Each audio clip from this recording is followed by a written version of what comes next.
Euh, Bien-aimé, bonjour. Euh, que Dieu te bénisse.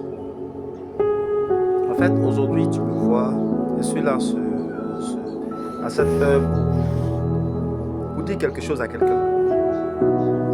On entend souvent plusieurs personnes qui disent: non, mon frère, je t'aime, ma soeur, je t'aime, mon frère en Christ, je t'aime dans le Seigneur, je t'aime de l'amour du Seigneur. Laisse-moi te dire, je t'aime de l'amour du Seigneur, ça n'a pas de sens, ça ne veut rien dire. Ça ne veut rien dire. Tu ne peux pas dire que tu aimes ton frère ou ta soeur de l'amour du Seigneur. Pourtant, toi-même, tu n'arrives pas à aimer Dieu. Tu ne peux pas prétendre dire le Seigneur, aimer ton frère, celui que tu vois, et tu n'arrives pas à aimer celui que tu ne vois pas. Je suis désolé, mais il faut que tu le saches. Si tu continues à le dire, bien-aimé, excuse-moi pour mes propos, mais tu n'es pas enfant de Dieu. Tu n'es pas enfant de Dieu.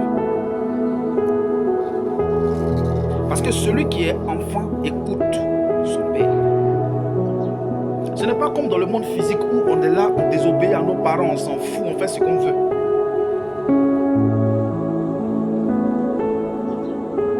Je pèse mes mots. Parce qu'un enfant de Dieu, il est celui-là qui connaît d'abord son père. Est-ce que tu comprends? J'appelle enfant de Dieu celui qui est converti, pas celui qui est sympathisant. Tu me suis maintenant? Voilà. Donc si tu crois que tu aimes ton frère, tu aimes ta soeur, alors je n'ai pas besoin de te demander si tu aimes Dieu. Parce que ce que tu ne sais pas, c'est que ce qui donne, ce qui nous donne d'aimer nos semblables, c'est l'amour de Dieu. Parce que si tu n'aimes pas la source de l'amour, tu ne peux pas produire de l'amour. Si tu n'aimes pas le Seigneur, tu ne peux pas aimer. Tu ne peux jamais arriver à aimer de manière pure et réelle ton frère et ta soeur. Tu ne crois pas? C'est ce qui est la vérité. Parce que le Seigneur m'a dit: aime ton frère, mais aime-moi d'abord. Alors si tu aimes le Seigneur, alors tu pourras aimer toi. Si tu considères Dieu, tu pourras arriver à te considérer, parce que tu comprendras dès lors que tu es issu d'un Dieu que tu aimes. Et maintenant, comme l'amour que tu as pour Dieu te donne de te considérer, te donne de t'aimer de manière naturelle, tu pourras aisément aimer ton prochain.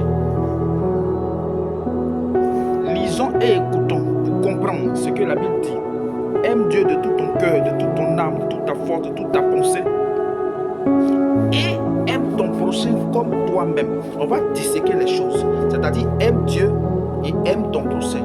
Mais dans aime ton prochain, on dit aime ton prochain comme toi-même. Ça veut dire qu'il y a deux personnes. De la manière dont tu t'aimes, c'est comme ça que tu dois aimer ton prochain. Ce qui veut dire, si je veux faire un rangement, il y a aimer Dieu, il y a s'aimer, et il y a aimer son prochain comme nous, on s'aime. Est-ce que tu comprends? Le premier, aimer Dieu, implique s'aimer. Et s'aimer implique, ou du moins s'aimer conduit à aimer son prochain. Est-ce que tu comprends de quoi je parle? Je crois que tu as compris maintenant. Donc, fais attention à ce que tu dis. Analyse bien tes mots. Quand on aime le Seigneur, l'amour du Seigneur produit dans notre cœur, donne à notre cœur de recevoir la paix, la joie. Et c'est cette paix et cette joie-là qui nous donne d'être en paix, d'être à l'aise, d'être heureux, de vivre aisément, sans crainte, sans inquiétude, dans le bonheur total. Est-ce que tu comprends? Alors, comme tu dégages un trop plein d'amour de Dieu, un trop plein de joie et de paix et de bénédiction, de gratitude à l'égard, à l'endroit de ton Dieu, celui qui est à côté de toi là, tu le lui partages. Ce bonheur là, tu partages ça avec lui. Ainsi,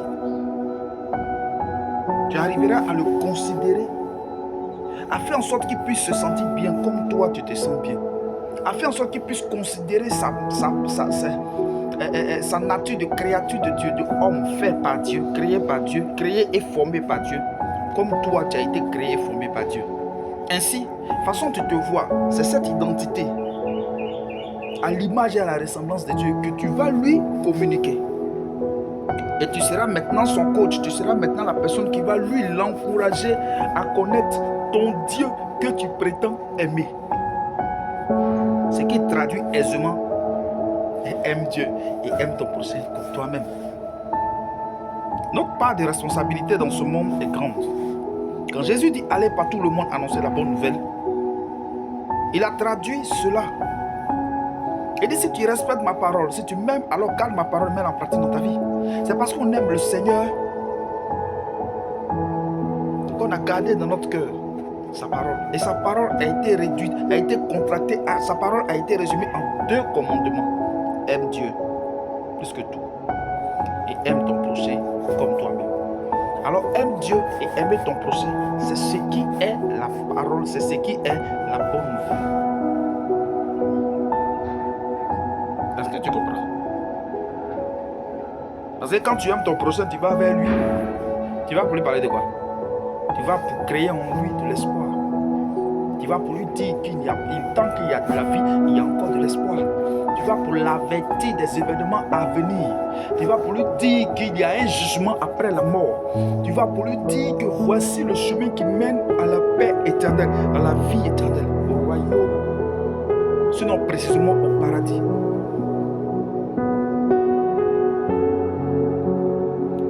En tant que fils de Dieu, je souhaite partager cela avec toi pour te dire, si tu veux faire ce que ton Père t'a dit de faire, si tu veux faire ce que ton Dieu t'a demandé de faire, et quand je dis Dieu, je parle de Jésus, parce que quand on lit les Écritures, Jésus a dit tel j'ai été envoyé, je vous envoie. Et quand en esprit tu arrives dans sa présence parce qu'il a dit là où, bon, ça c'est un autre sujet, ce sera dans une autre vidéo. Quand tu vas devant le Seigneur et que tu le rencontres, ce qu'il te demande et ce qu'il manifeste en toi, ce qu'il met en toi, c'est ce qu'il a envie de faire dans la vie de celui qui est à côté de toi. Raison pour laquelle il dit mon temps en tant que fils de l'homme sur la terre est terminé. Voyant que cela arrivait à échéance, je vous ai formé, je vous ai donné de devenir disciples. Mais attendez, quand le consolateur viendra, il fera de vous deviendrez des témoins. Ainsi, étant devenus témoins, je vous commande d'aller par tout le monde pour annoncer la bonne nouvelle et de faire de toutes les nations qui vont accepter la bonne nouvelle que vous allez annoncer, cet amour que vous allez communiquer, cette révélation de qui je suis que vous allez communiquer. Toutes les nations qui vont l'accepter, faire de ces nations-là des disciples. C'est ça l'amour de Dieu. C'est ça l'amour du prochain. Alors si tu n'aimes pas ton Dieu, tu n'aimes pas le Seigneur, tu n'aimes pas Jésus, tu ne peux pas aller annoncer l'évangile. Tu es chrétien, tu passes ton temps avec ton frère et ta soeur et tu ne leur parles pas de Jésus. Et quand tu arrives chez toi à la maison, oh Seigneur, garde-moi la nuit. Tu es méchant. Tu es méchant. Parce que ce qu'il doit te donner de dormir en paix, à l'abri du danger, tu ne peux pas partager ça à ton frère et à ta soeur qui, eux, la nuit, sont l'objet, le jouet des sorciers, des esprits des ténèbres. Il faut changer. Jésus t'aime.